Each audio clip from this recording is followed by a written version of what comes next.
All right, welcome back, everyone. So I know your inboxes, they're like exploding with tech news right now. Yeah. And who actually has time to like go through all of it? Nobody. No. So, you guys sent us a ton of headlines, a bunch of snippets, and it was basically like, help. Make sense of this. Yes. So that's what this deep dive is for, unpacking, just the biggest tech stories from October 30th, 2024. And the goal here is to figure out, like, what really matters. What's going to move the needle? Yeah, exactly. So, like, let's just jump right in. We've got... Let's dive in. Yes. We've got Apple, Alphabet, Microsoft, Amazon, all making headlines. It's like the big four? Yeah. The big four are at it again. Yeah, and it's interesting, the common thread I'm seeing through a lot of this is AI. Oh, for sure. Right. It's like every time I blink, there's a new AI-powered this or that, and these companies are like really going all in. Oh, yeah. They're not messing around. And like, we see Alphabet just like crushing it with a 34% profit jump. I mean, that's insane. I mean, that has got to be the AI magic, right? Well, it's definitely a big part of it. I mean, think about it. They're using AI in like everything. Their cloud infrastructure, their targeted advertising. It's crazy how they've got these like super sophisticated algorithms that can basically read our minds. Pretty much. They're analyzing all that user data, predicting our behavior with like scary accuracy. And you know what? That translates into way more effective advertising and, well... Cha-ching, more money. Exactly. Yeah. So it's not just AI for the sake of AI. It's like they're using it strategically to dominate. And we're seeing the same thing with Microsoft and, their Azure platform. They're like all over AI. Oh, absolutely. Microsoft's been pouring money into AI capabilities within Azure, and it's working. It's making Azure like the go-to platform for any business that wants to get in on the AI action. Yeah. For sure. It's making me wonder, are we like witnessing a power shift here? Are these AI-driven companies going to be the ones calling the shots in the future? It really makes you think, like, who's going to be on top 5-10 years down the line? But okay, enough about the AI takeover for a minute. Let's switch gears and talk hardware. Okay, sure.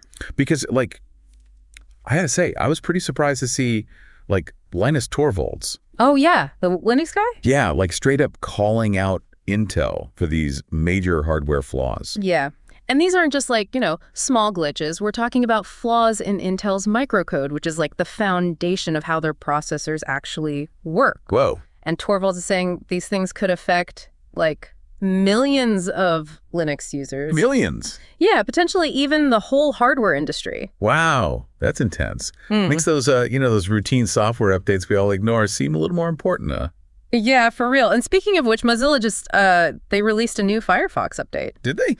Yeah, it's not as dramatic as, the whole Intel meltdown, but... But important. Important, exactly. It's all about security patches, performance improvements, like the essential stuff to keep things running smoothly. Yeah. It really highlights, though, how different companies are approaching things, right? Firefox is focused on those like foundational elements, while Apple, with their new iOS 18.1, it's all about those flashy AI-powered features. Like they're on completely separate paths. It's like the tortoise and the hare, Yeah. Slow and steady versus like full speed ahead. Yeah, exactly. Different strategies for a changing world.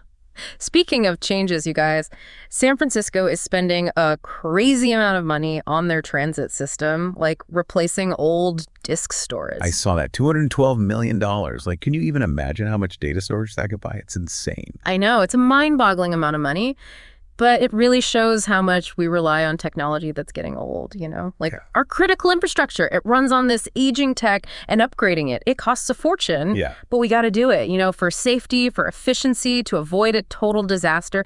It makes you wonder, though, how many other systems are out there just barely hanging on. Right. It's a little scary to think about. And, on a completely different note, we have Dropbox.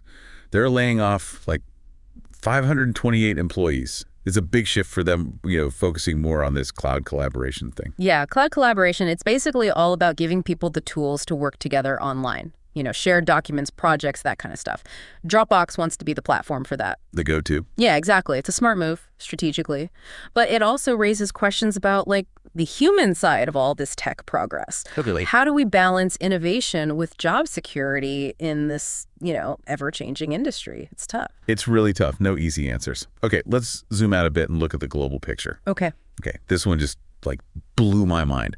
China just unveiled this magnet. It's like 800,000 times stronger than the Earth's magnetic field. Is that even real? It is real, and it's a sign that China is serious about becoming a tech leader, like they're investing heavily in research and development. And this magnet, it's not just some science experiment. It could lead to some crazy applications like levitating trains. Oh, wait, hold on. Think about it. Levitating trains. Yeah. Next level medical imaging. The possibilities are endless. Okay, I'm officially impressed. Levitating trains. Sign me up. I know, right? And speaking of the global scene, it looks like European regulators are already gearing up for the U.S. election. They are. Yeah. They're worried about potential changes in, U.S. tech policy, especially when it comes to those big tech companies we were talking about earlier. Yeah, makes sense. It just goes to show how interconnected the tech world really is. Decisions made in one country can ripple out and affect everyone, everywhere. Absolutely. Oh. So, okay, we've covered a lot. AI is changing the game for big tech. Hardware has its challenges. Tech advancement isn't always pretty. And the whole world is watching what happens with U.S. tech policy. It's a wild ride. It is. So as you process all this, we want you to think, which of these stories will still matter in 5 years? What are the trends we should all be paying attention to? Yeah, what's going to shape the future? Let us know what you think. What stood out to you? What are you curious about? Leave us a comment, send us a message, keep the conversation going. Until next time, keep diving deep into the tech world. See you next time. Bye, everyone. Yeah, bye.